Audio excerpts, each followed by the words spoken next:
आज आपण पाहिलं की पंचगंगा नदीची पूर पातळी ही वाढत आहे आणि बिकट परिस्थिती निर्माण झालेली आहे। पंचगंगेच्या काठावर असणाऱ्या बऱ्याच घरात पाणी शिरलेलं आहे आणि असं असताना देखील काही लोक हे प्रेक्षणीय स्थळ असल्यासारखं या ठिकाणी आपल्या मुलाबाळांना घेऊन या ठिकाणी येत आहेत।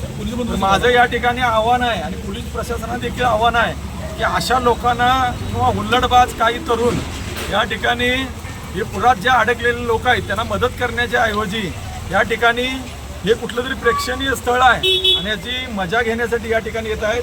त्यांना देखील आव्हान आहे की आपण लोकांना मदत करायला या, लोक अडचणीत आहेत आणि अशी कोणतीही लोकांच्या भावना दुखवतील अशी कोणतीही गोष्ट करू नये।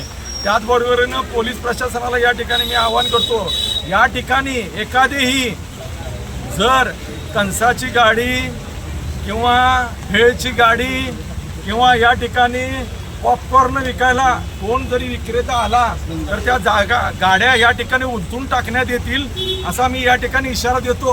आणि कुठलंही प्रेक्षणीय स्थळ नसून लोकांना तुम्ही मदत करायला या असं मी या ठिकाणी आवाहन करतो। गाड्या